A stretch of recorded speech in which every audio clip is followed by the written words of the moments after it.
Ibalik si Haji Murad sa pagkabit si Minister. Ibalik yung email plate na 41. Preskon ng PNP at DILG na si Remulla. Alam niyo po ba kung sino ang na-debunk nila? Aba, anak ng kagwang ang kanilang poon na si Bongbong Marcos. Kasinungalingan ni BBM. Lalo pong nabunyag sa preskon ng PNP at DILG. Anak ng kamuti. Oh, ito na. Oh, lumabas ng kanilang mga kasinungalingan tungkol po sa Senate Sage na ang sabi ni BBM walang NBI O paano to? Nag-imbestiga kayo ngayon kahit anong gawin po ninyo na isisisi ninyo sa Senado ang mga tao. Marunong na po maghimay-himay. At meron ng mga political vloggers, anak ng kamote, hindi na po uubra yung harap-harapang panluloko ninyo sa taong bayan. At pag-usapan rin po natin si Senator Robin Padilla tungkol po ito sa nangyayari dyan sa BARM. Aba, nasaktan po ang naturang Muslim na senador dahil hindi po niya inakala ang ganitong kaguluhan dyan sa BARM. Magandang gabi po sa ating lahat. Palike po muna, pa-share, pa-subscribe at pakipindot ang inyong mga notification bell. Ang pag-uusapan po natin muna ngayon, itong preskon ng dalawang tao, no? Dalawang tagapagsinungaling ni Bongbong Marcos, ang PNP chief at saka DILG secretary na si John Vic Remulla. Bakit po sinabi natin na na-debunk si BBM ng preskon nila? Talaga pong na-debunk. Dahil yung kasinungalingan po ni Bongbong Marcos noong kanyang video, no, yung kanyang statement noong nangyayari sa Senate Sage, ito po yung pagdidebunk sa kanya itong preskon ng DILG at PNP. Pakinggan po muna natin, i-rewind po natin muna, no, yung sinasabi ni Bongbong Marcos, yung kapiranggot lang. Natahasang sinabi niya, wala pong NBI. O, ito, pakinggan natin muna. Magandang gabi po, mga minamahal kong kababayan. Ako'y nais magbigay ng isang statement tungkol sa mga pangyayari sa Senado ngayong gabing ito. Mga 2 oras kalahati ko na minomonitor ang sitwasyon. 2 oras kalahati, nung una kong nabalitaan na nagputukan, ay ang una kong tinawagan ay si Sec. John Vic Remulla ng DILG. At tinanong ko, magpa-report ka sa mga pulis na nandun na kung may nangyari, kung meron silang ginawa. At tapos ang sunod na tawag ko naman ay sa NBI. At tinanong ko sa mga NBI at Director Matibag, kayo ba ay pumasok sa Senado? Sabi niya, wala kang instruction. Ang sabi sa akin, wala kang instruction, sir. Okay. So ito yung unang kasinungalingan statement ni BBM na madidibang sa preskon ng PNP. At alam naman po natin yan na nagsisinungaling si BBM, pero ang pinag-uusapan natin yung preskon. Lalo pong nabaon at nadiin si BBM dito. Wala daw NBI na pinapapunta si Matibag, pero alam na po natin dahil kumakalat yung mga video. Pero ito ngayon, tuloy natin ng konti. Kaya ba't namin gagawin yun? Kaya masasabi ko sa ating mga kababayan, yung nakikita po ninyo na naka-uniforme sa loob, sa mga sa news, ang mga naka-uniforme doon, 2 klase. Yung PNP, police, na naka-duty sa Senado. Nandoon sila para bantayan ng Senado, para mag-crowd control, para mag-secure ang Senado. Yung isa pang may hawak na naka-uniforme ay yung Marines, may Marine Detachment na nandun talaga sa Senado, tiga dun sila. Ang pagtrabaho din nila is secure ang Senado at magbigay ng yung nakikita ninyong honor guard. Yan lang ang sundalo o pulis na nasa loob, tiga doon ang nandun. Yung isa pang nakita ninyong grupo na kasibilyan at may hawak na mga mahaba, mga usayon, yun naman sa Sergeant at Arms ng Senado. So lahat ng nakikita ninyong naka-uniforme o naka-armado ay nandun, ay tiga doon. Nandun sila talaga, doon sila nagjo-duty. At isa pa ay nais kong maibida sa inyong lahat. Wala pong instruction kahit na kanino.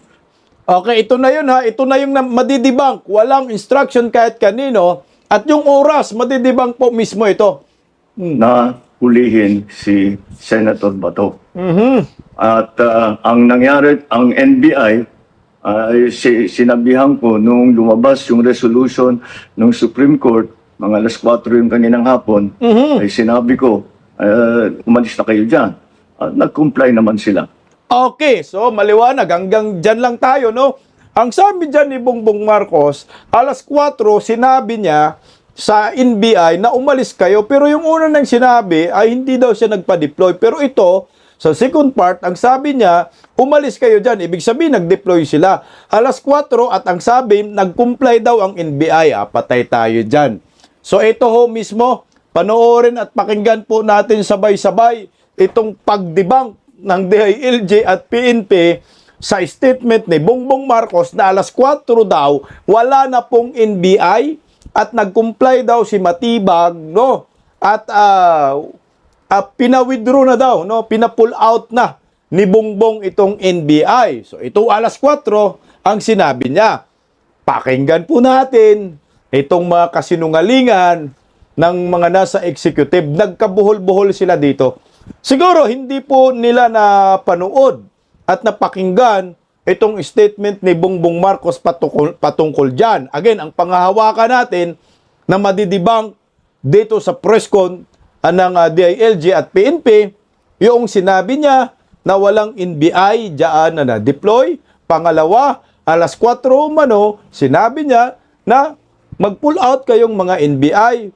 At ang sabi niya, nag-comply daw si Matibag. O, hito na ho.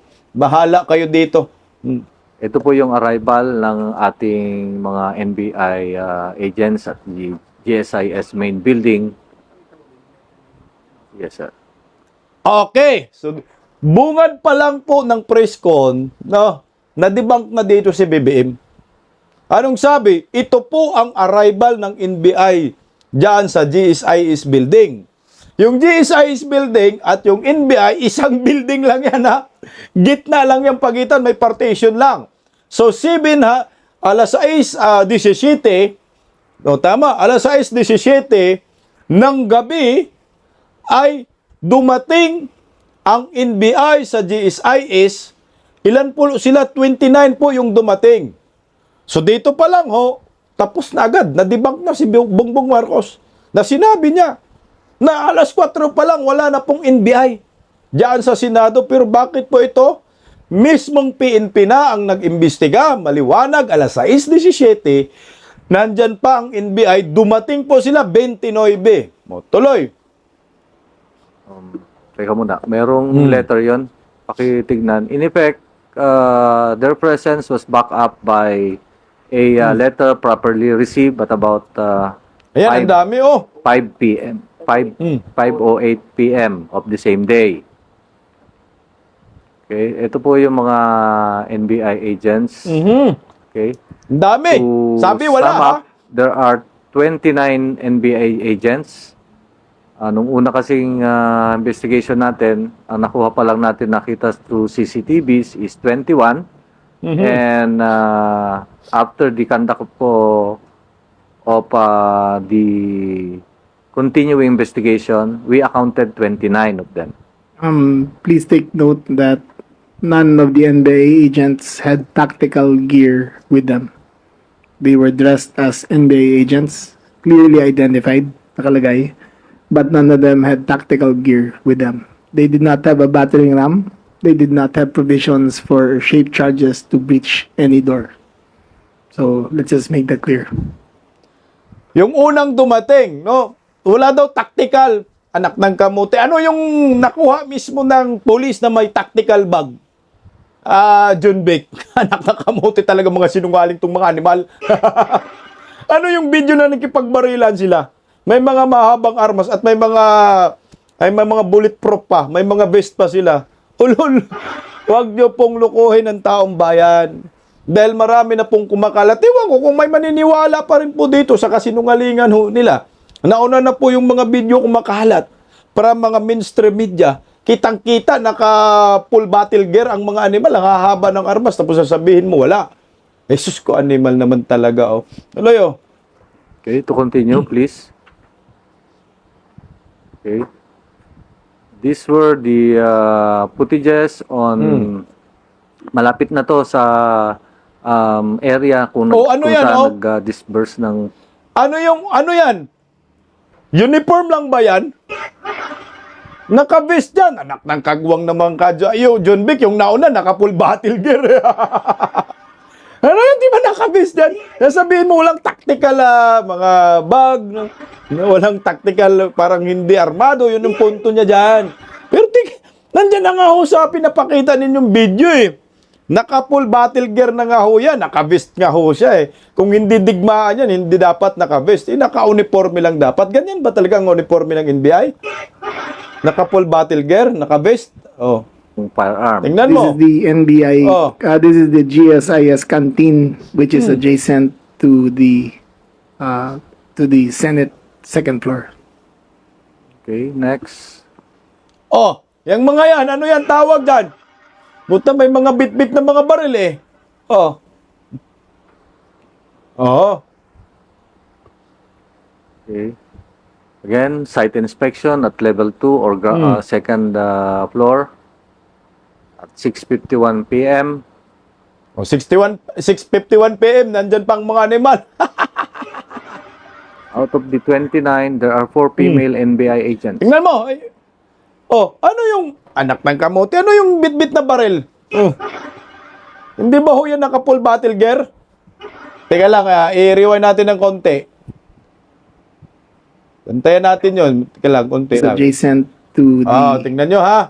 Yung papasok to the lang, balik Senate natin ha. second floor. Okay, next. Tingnan nyo ha. Tingnan nyo, bantayan nyo yung baril, ang haba. Again, site inspection at level 2 or second floor at 6:51 p.m.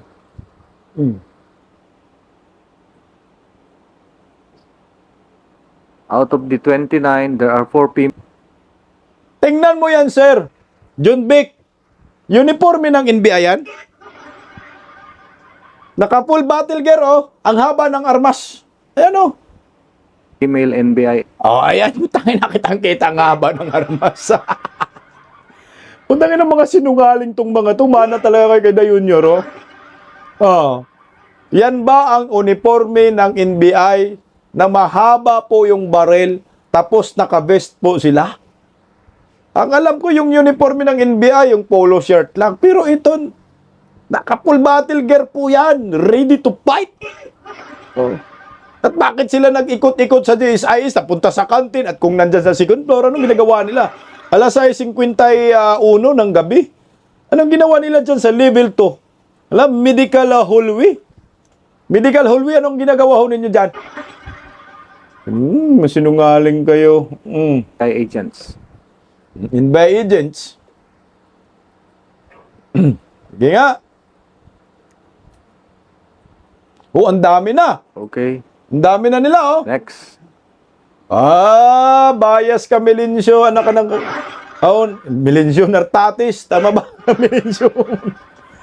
Ipinagpatuloy mo sana yung dami ng tao na yon na NBI. Para makita ng taong bayan kung gaano po karami na mga NBI ang merong dalang mahabang mga armas. Ang problema, kinat ninyo. Dahil nga, yung kasinungalingan ninyo mabubunyag, dapat pinutuloy-tuloy ho din yun. Kinat nila eh. Kasi nga, wala rin silang magawa. Kasi yung isa nakalusot. Kitang-kita po may mahabang baril at naka-vest. Alas 7:39 daw. Putang ina. Okay. Minutes before the gunfires were heard, ay merong naririnig din na nagdi-drill Sige nga. dun sa when you are inside the Senate premises and as well as GSIS premises, because at the GSIS premises, particularly at the ground floor, may pinto po doon na steel door na pinortify ng ating maintenance or security ng GSIS. So yun po ay recorded, and this is the proof that this was recorded. Maintenance ng GSIS, alas 7:39, binabari na yung pinto. Tangin na mga sinungaling kayo. Tapos habang nagbabari na, merong NBI, nakabantay. Sus ko, mga sinungaling kayo, hindi kami maniniwala dyan. Bakit NBI ang nagbabantay dyan sa maintenance? Sino binabantayan ninyo? Ngayon lang ako nakakarinig, no? Na yung isang building ng gobyerno, no? Departamento ng gobyerno, inaayos yung pintuan, merong NBI na nagbabantay. Potang naman. Hindi pa po enough yung security dyan sa GSIS para magbantay sa maintenance? Tanong ko lang po. So, wala kayong tiwala, GSIS manager, dyan sa maintenance o dyan sa security ng GSIS para bantayan yung maintenance? Ulul! So, nag-hire pa talaga kayo ng NBI, anak ng kagwang naman, NBI, nagsisecure. Kaya nga, National Bureau of Investigation. Kasi nag-iimbestiga sila, hindi sila nagsisecure, hindi sila security. Dapat yung police ang nagbabantay. Pero bakit NBI? Alas 7:39, mag-alas 8, binabantayan ng NBI yung nagbabarena. Ulol, dito palang sabit na kayo. For the information of the body, all entrances from GSIS, Senate to GSIS, or GSIS to Senate, since early in the morning, were being fortified by the GSIS maintenance. Oh, They had duly informed the maintenance of the Senate that there was going to be drill work going on in all the doors of the Senate of the GSIS connecting to the Senate. So again, the GSIS management, the Senate maintenance management had information that there was going to be fortification of doors in the GSIS area. ulol! Ang sinabi po ng usaha, hindi nakipag-coordinate itong GSIS sa Senado na merong maintenance. Anak ng kagwang, umaga pa daw, nagbabarina kayo. Pati exit, binabarina ho ninyo yung sa Senado. Tapos binabantayan ng NBI.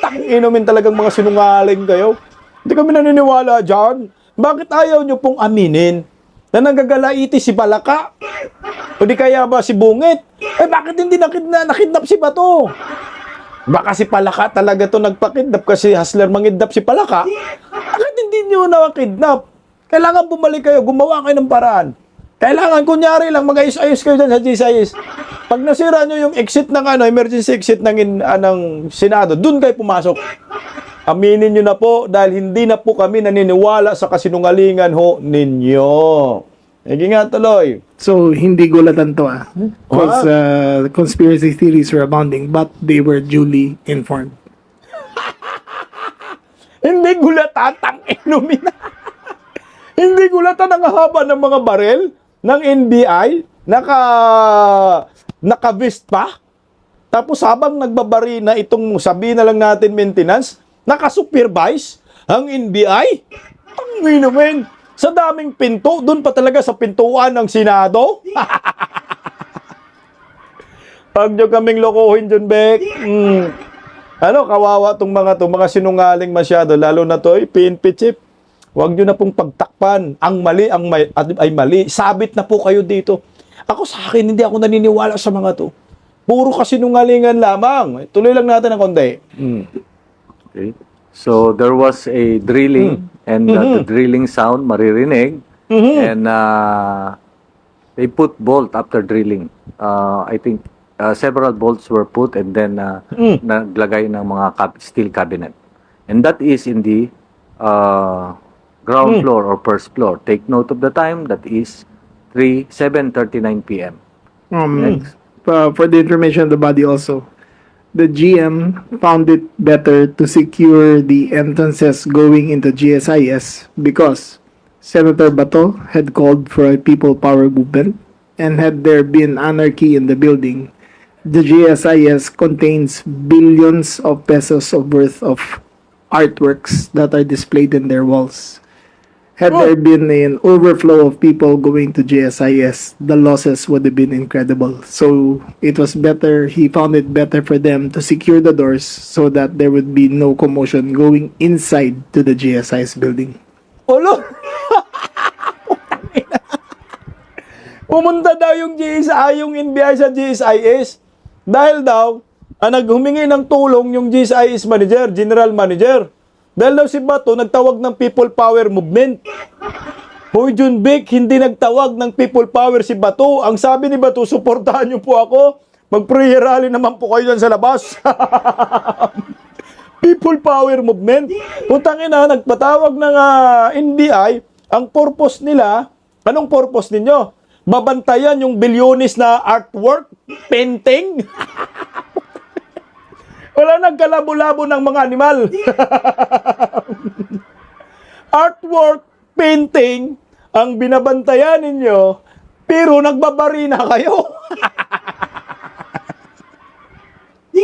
At saka, pag may magbabantay ng ganyang mga government assets, hindi po NBI. Ayun naman talaga, para naman kayo mga hunyango, Police, di ba? Tingnan mo si Nartate, so hindi niya maintindihan ang kasinungalingan ni Junbic. Ba't mo pa sinabi? Yung painting. Sino ba dapat ang mag-secure ng mga government assets? Kunyari, may banta, baka may magnakaw, baka masira, no? Di ba, Hope? Philippine National Police, hindi NBI. Puta, nagkabuhol-buhol na yung mga rasonis po ninyo. Nang dahil lamang sa pinting di umano na bilyonis, ano bang pinting yan? May nakatuwad ba dyan? It's too big. Para bantayan lang? Anak ng kamuti, oh. Ang tindi ng NBI pala ngayon, ha?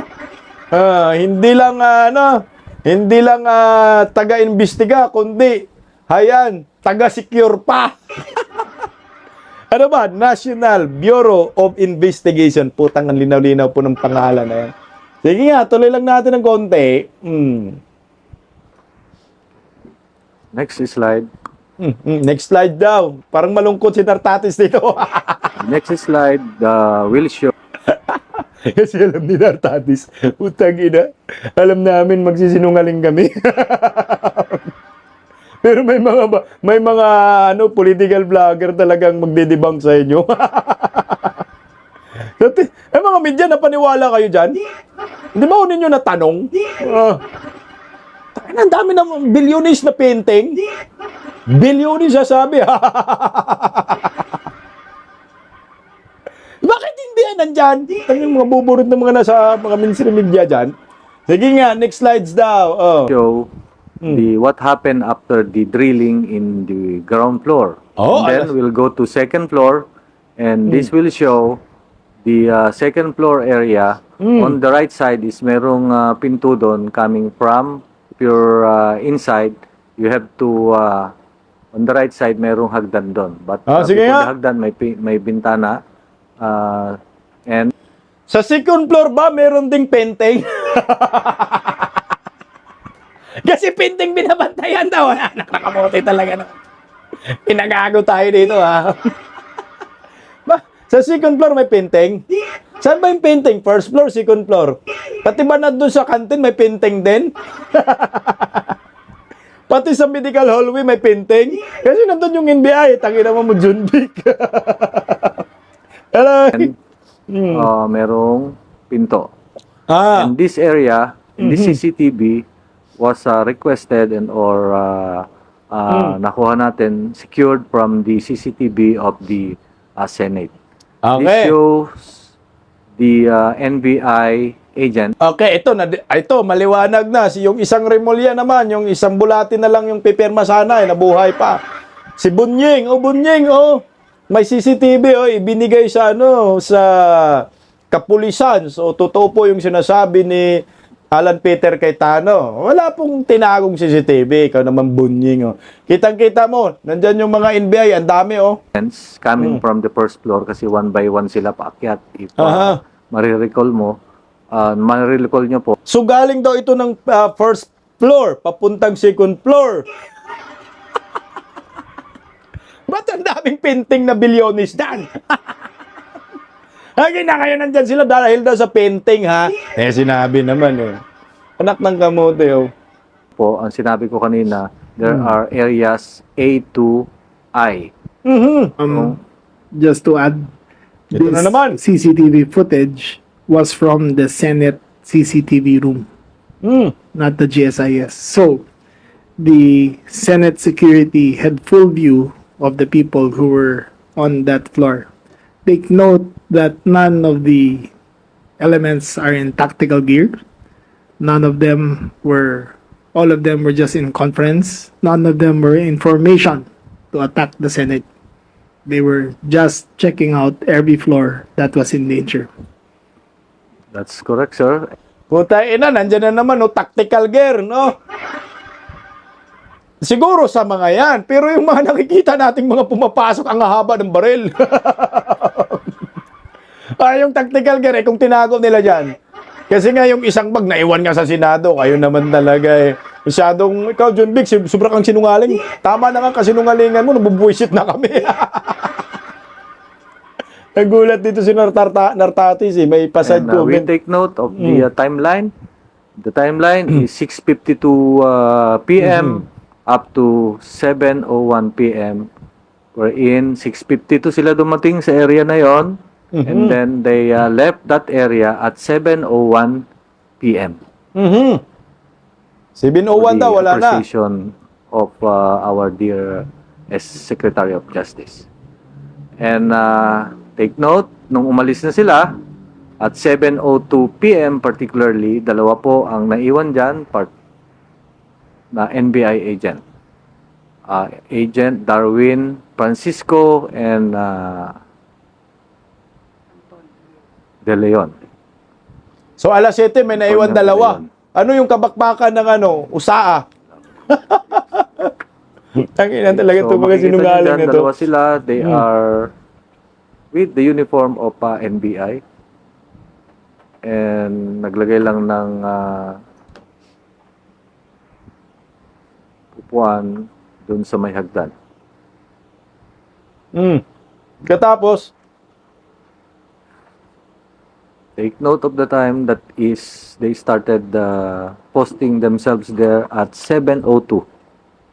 And take note the earlier my earlier statement that that place is within the jurisdiction or control of the GSIS.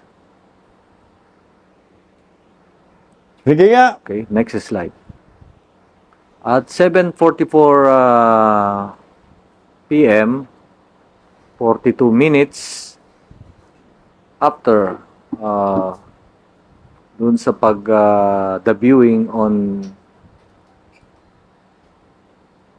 the second floor veranda, ito, Okay, General Laplasca called the pause, please, pause.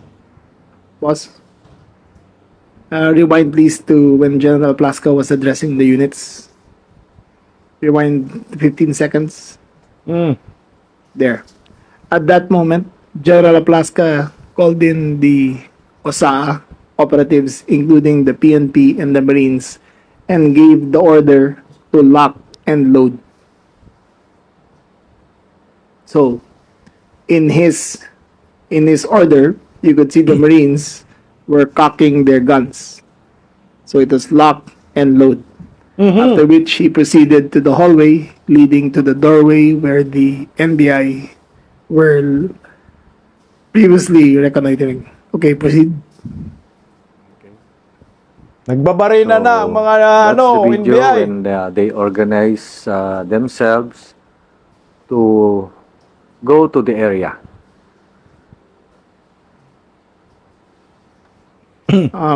Take note that pause, please. Pause, please. General Aplaska did it in full view of the press. In full view of the press, he gave the order the lock and load, and he asked them to follow. He allowed them to follow up to a certain point. In normal situations, if there is a Inalaw daw ni Uplaska na sumunod ang mga media. Hindi po niya inalaw. Nakita ko po, hinawi pa nga eh. Sinabi pa nga ho ni Uplaska, dyan lang kayo, huwag kayong sumunod. Ang problema lang, matitigas ang mga media, John Vic. Sumunod ang mga hinayupak. Ngayon nung sumunod, nung kumprontahin na po ng USAA, itong mga manggugulo ng mga taga-NBI, ayan, nagkaputukan na. Kaya ayan, yung mga media, nagsitakbuhan din. Alam niyo po, ako sa akin lang ha, yung press ko na ito, maliwanag, ang nadibang dito si Bongbong Marcos. Yung kasinungalingan niya. Yung dalawang kasinungalingan niya na sinabi na walang NBI dyan, walang inutos, pero nandyan pala. Sinabi niya, nag-pull out daw ng alas 4, pero hanggang alas 6, hanggang gabi nandyan pa pala. May masamang balak at nakita nyo sa video. At saka marami na pong video na kumakalat, hindi nyo na kayang idibangho ito. Yung mga kasinungalingan po ninyo, patungkol po sa plano ninyong panggagago sa institusyon ng Senado, hindi na po ninyo ito kayang takasan at managot kayo sa batas. Ngayon, kaya nyong paikutin yung mga media, mga ibang tao, paniwalain ninyo, pero marami ring mga tao na hindi naniniwala sa inyo. In the first place, bakit po NBI ang nag-secure ng GSIS? Dahil umano sa pinting na bilyones, baka daw masira kasi si Bato daw ay nagtatawag ng people power. Ulol! Walang people power dun. Diyos ko! Nandun ang mga tao sa labas. Anong ginawa? Nagsindi ng kandila. People power. Ito. Pas na tayo dyan sa mga press ko na walang kwenta. Pakinggan po muna natin itong si Senator Robin Padilla dahil siya po ay nag-iisang Muslim na senador na nasaktan po sa nangyayari po dyan sa BARM dahil kagahapon nga po I think mga 30 to 38,000, 30 to 40,000 na mga kapatid nating mga Muslim ay sumugod sa BARM at sumigaw po sila na ibalik po sa liderato ni nung sino ba yung sikat na yun? Basta yun. Kalimutan ko yung pangalan ni Sir. Basta alam na natin to. At papangalanan niya ni Senator Idol Robin Padilla. Narito pakinggan natin.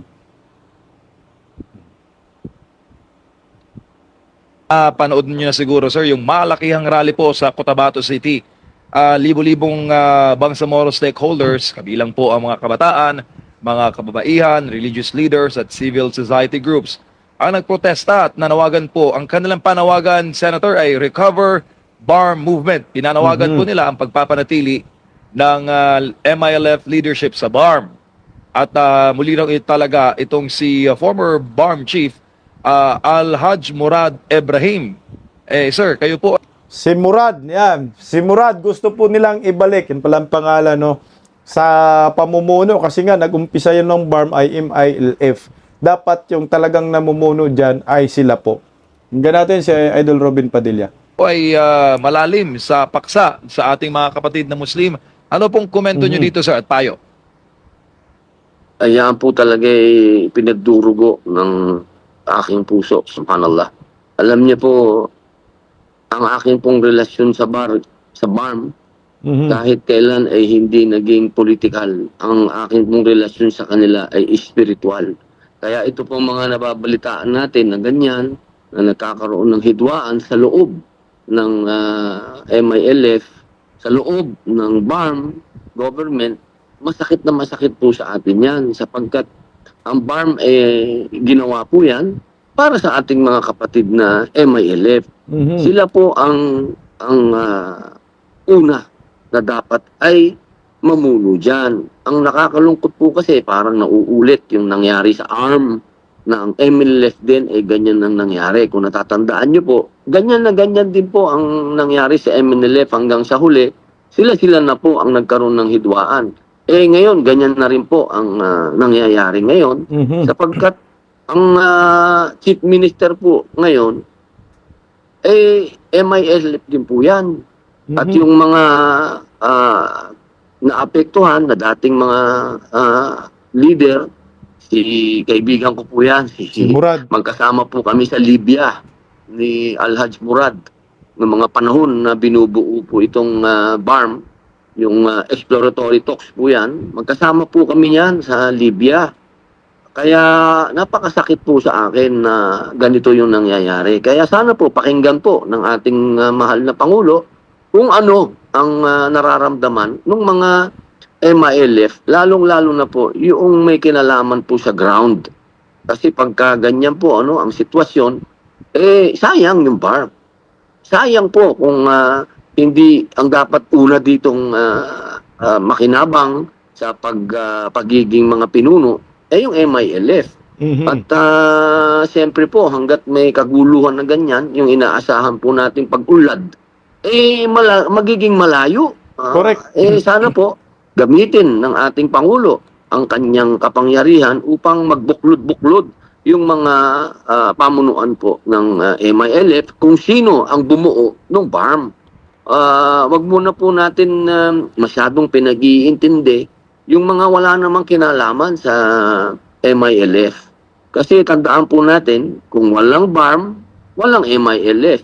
Kung walang MILF, walang BARM. Wag po sana tayong magaya sa arm ng MILF na unti-unting nawala. Nabuwag, no? Ito nga ho yung problema ngayon, under Marcos admin, talagang napabayaan yung mga kapatid nating mga Muslim dahil nabisi po sila sa impeachment laban kay Vice President Inday Sara sa mga Duterte, no? Sa mga Duterte allies. Ang problema kasi ang mga kapatid nating mga Muslim, mga Duterte din ang mga yan eh. Kaya siguro pinapahirapan po sila ng gobyernong Marcos. Ito na ho siguro yung direksyon nila na kayong mga pagkayo ay mga supporters ni Duterte, papahirapan namin kayo. Pero nakalungkot dahil nagkaroon po ng sarili po silang parang nagkaroon sila ng sarili nilang bansa, na gobyerno na po pwedeng magpaunlad sa kanilang ekonomiya, pamumuhay, na magkaroon ng magandang edukasyon, kultura nila, ma-showcase po nila sa Pilipinas at sa buong mundo. Ang problema ngayon, dahil ginugulo po ng gobyernong Marcos. Yang sabi pa naman ng mga kapatid nating mga Muslim sa rally, Bongbong Marcos, huwag mong gisingin ang mga natutulog na mga mandirigma na uhaw sa digmaan. Yan ang malungkot dyan. Baka biglang magkagulo kasi wala na pong direksyon ang gobyernong ito. Kundi, ayan, pamumulitika, kung anong ginagawa, impeachment, anak ng kamote. Hindi nakapokus sa ekonomiya. Kaya ito, pakinggan natin yung sigaw nila. Narito, naku. Ilalim ng 41, ibalit. Okay, Commander Sir, ano po ang layunin po ninyo? Ito ang ibig sabihin ng ginagawa namin dito. So, ipahayag ang ibig sabihin ng kartunan. Ibalik si Haji Murad sa pagkabi Chief Minister. Ibalik yung MILF Grade na 41.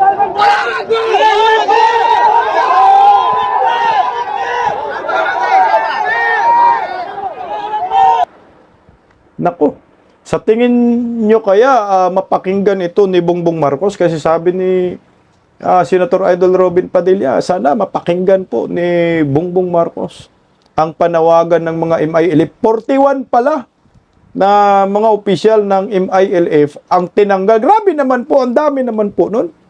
Talagang manggagalaite ang mga yan, lalo na si Murad. Ang daming supporters niyan eh.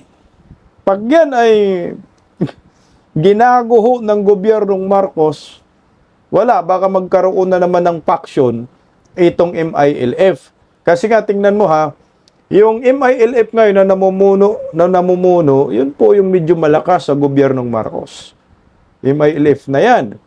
Pero miyembro rin po siya ng MILF. Ang sabi pa naman ng leader na yun na may karapatan daw siya magtanggal ng lahat ng mga ng mga opisyal. Kaya siguro pinagtatanggal lahat ng mga to. Paano ho yun? Baka nga may basbas din ni Baki, ni Lagdabio, tsaka ni Bongbong Marcos ito. Kaya kawawa ang mga to.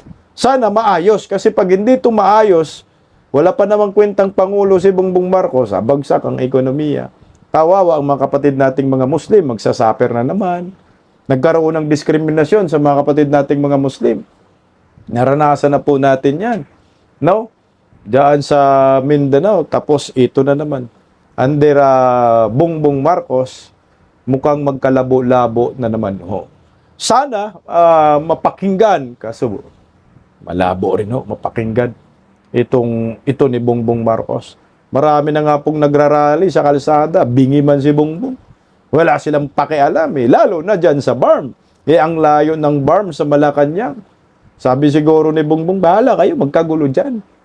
Basta ako, nandito lang ako sa Malacanang. Malayo naman ang Mindanao. Ito na ho yung hindi po talaga nabigyan ng pansin ang problema ng mga kapatid nating mga Muslim dyan sa BARM. Sa bagay, buong Mindanao nga hindi ka nabigyan ng pansin ang sandamakmak na problema. Paano pa kaya itong nasa BARM? Yun yung tanong. Pero ko'y daw po ang administrasyon. Dahil ang mga tumandirigma, di naman siguro yan basta-basta mag-aaklas kung walang ipinaglalaban. Mantakin mo yung 38,000, ang dami nun. Kung dadayo ang mga yan dito sa Maynila at kalampagin ng Malacanang, hindi ang sakit ng ulo ho ninyo. Ano kaya ang magiging kahinatnan? Baka mag-peopleware pa ng biglaan Baka mapaaga kayo diyan sa Malacanang. So anyway, good luck po sa maraming mga kapatid nating mga Muslim. At maliwanag po yung kasinungalingan ni Bongbong Marcos ay nadibang ng kasinungalingan din ng DILG at PNP. Sabi, walang NBI, pero ang dami pala. Sila na nagsasabi, 29. Sabi, alas 4, wala ng NBI, nag-pull out, at nag-comply daw si Matibag, sabi ni BBM, pero ang liwanag. Alas 6, may NBI pa rin nagsidatingan diyan sa compound ng GSIS at Senate. Good luck na lang po sa mga mapaniwala ni John Vic Remulla at ng PNP. Pagising sa umaga, tanghali at gabi, nakikita ko ang post niya, ang hapdi. Paano nga ba to? Di ako makatanggi. Watch ko na lang at isipin ng mabuti. Bisdak Pilipinas. Bisdak, tinig ng katotohanan. Sa bawat vlog may laban sa kasinungalingan. Mulat ang mata, gising ang masa. Bisdak Pilipinas, para sa bayan, gumigising sa diwa. Sa likod ng kamera, tapang ang dala, walang sinasanto kung mali ang gawa. Hinay-hinay, pero palaban. Boses ng tao sa digital na labanan. Bisdak, tinig ng katotohanan. Sa bawat vlog may laban sa kasinungalingan. Mulat ang mata, gising ang masa. Bisdak Pilipinas, para sa bayan, gumigising sa diwa.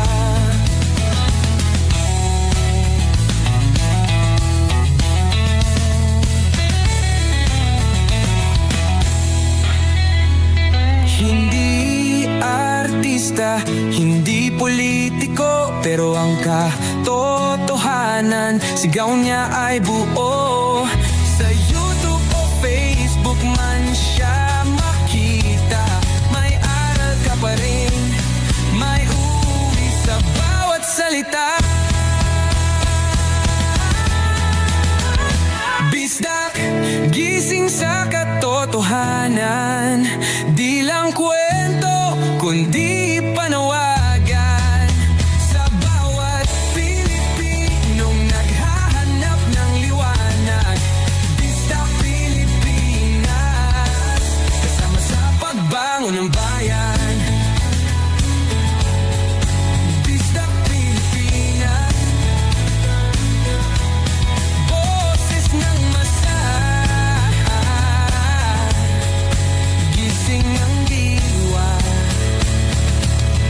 vlog mo may pag-asa.